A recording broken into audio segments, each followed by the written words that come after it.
South ఇండియాలోనే అతి తక్కువ ధరలకి రత్నాలనందించే ఏకైక సంస్థ 6JVR.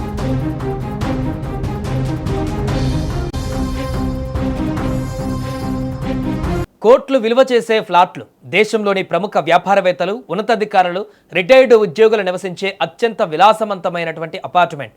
అలాంటి చోటే ఇద్దరు కేటుగాళ్లు పక్కా ప్లాన్తో అడుగుపెట్టారు.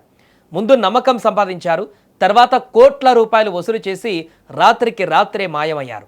హైదరాబాద్లోని ప్రముఖ మైహోమ్ బుజాలో జరిగిన ఈ హైటెక్ మోసం ఇప్పుడు రాష్ట్ర వ్యాప్తంగా సంచలనంగా మారింది. అసలు ఈ మోసం ఎలా జరిగింది? కోట్ల రూపాయలు ఎలా వసూలు చేశారు? మైహోమ్ బుజా అపార్ట్మెంట్లో కొండపల్లి గణేష్, కిరణ్ అనే ఇద్దరు వ్యక్తులు నివాసం ఉంటూ అక్కడి వారితో నెమ్మదిగా పరిచయాలు పెంచుకున్నారు. అయితే కేవలం పరిచయాలతోనే నమ్మకం సంపాదించడం కష్టమని భావించిన వీరు వినాయక చవితిని తమ మాస్టర్ ప్లాన్కు వేదికగా మార్చుకున్నారు. వినాయక చవితి సందర్భంగా నిర్వహించిన లడ్డూ వేలం పాటలో ఈ ఇద్దరు ఏకంగా 51 లక్షలు వెచ్చించి లడ్డూను సొంతం చేసుకున్నారు. ఈ భారీ బిడ్తో ఒక్కసారిగా అందరి దృష్టిని ఆకర్షించారు. రాష్ట్ర వ్యాప్తంగా కూడా వార్తల్లో నిలిచారు. లడ్డు కోసం 51 లక్షలు ఖర్చు చేయడంతో వీరు ఎంతో సంపన్నులని, పెద్ద బిజినెస్ మ్యాన్లని అపార్ట్మెంట్లోని చాలామంది నమ్మారు. అదే ఈ కేటుగాళ్ల అసలు ప్లాన్కు మొదటి అడుగయింది. ఆ తర్వాత తాము రియల్ ఎస్టేట్, ఇతర బిజినెస్లలో పెట్టుబడులు పెడుతున్నామని, తమ దగ్గర ఇన్వెస్ట్మెంట్ చేస్తే నెలకు 6% రిటర్న్ ఇస్తామని ఆఫర్ ఇచ్చారు. అధిక లాభాల ఆశ చూపడంతో కొందరు నివాసితులు పూర్తిగా వీరిని నమ్మేశారు. ఈ క్రమంలో ఓ దంపతులు ఏకంగా 31 లక్షలు గణేష్, కిరణ్లకు ఇచ్చినట్టుగా తెలుస్తోంది. మొదట్లో డబ్బులు తిరిగిస్తామని, లాభాలు వస్తాయని చెప్పిన వీరు కొంతకాలం తర్వాత మాట మార్చడం ప్రారంభించారు. ఎప్పుడు ఏదో ఒక కారణం చెప్తూ కాలం గడిపేశారు. నెలలు గడిచినా డబ్బులు తిరిగి రాకపోవడంతో బాధితులకు అనుమానం వచ్చింది. దీంతో వారి బ్యాక్గ్రౌండ్ గురించి ఆరా తీయడం ప్రారంభించారు. అయితే అప్పటికే ఆలస్యం అయిపోయింది. గణేష్, కిరణ్ కేవలం ఒక కుటుంబానే కాదు, అదే అపార్ట్మెంట్లోని మరికొందరి దగ్గర కూడా భారీ మొత్తంలో డబ్బులు తీసుకున్నట్లు వెలుగులోకి వచ్చింది.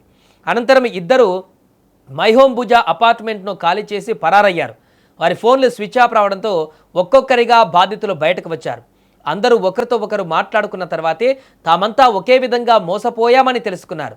బాధితులు చెబుతున్న వివరాల ప్రకారం ఈ ఇద్దరు దాదాపు 4 కోట్ల వరకు వసూలు చేసినట్టుగా అనుమానిస్తున్నారు. ఈ మోసంలో పలువురు రిటైర్డ్ ఉద్యోగులు కూడా చిక్కుకున్నట్లు తెలుస్తోంది. జీవితాంతం కూడబెట్టుకున్న పొదుపులను నమ్మకంతో పెట్టుబడిగా పెట్టి ఇప్పుడు తీవ్ర ఇబ్బందులు పడుతున్నారని బాధితులు ఆవేదన వ్యక్తం చేస్తున్నారు. చివరికి మోసపోయామని గ్రహించిన బాధితులు పోలీసులను ఆశ్రయించారు. గణేష్, కిరణ్లపైన ఫిర్యాదు నమోదు చేశారు. ప్రస్తుతం పోలీసులు కేసు నమోదు చేసి వారి ఆచూకీ కోసం గాలింపు చర్యలు చేపట్టారు. అలాగే ఈ మోసంలో మరెవరైనా భాగస్వాములు ఉన్నారా, ఇంకా ఎంతమంది బాధితులు ఉన్నారు అనే కోణాలలో కూడా దర్యాప్తు కొనసాగిస్తున్నారు. ఈ ఘటన మరొకసారి ఒక కీలక హెచ్చరికకు ఇస్తుంది.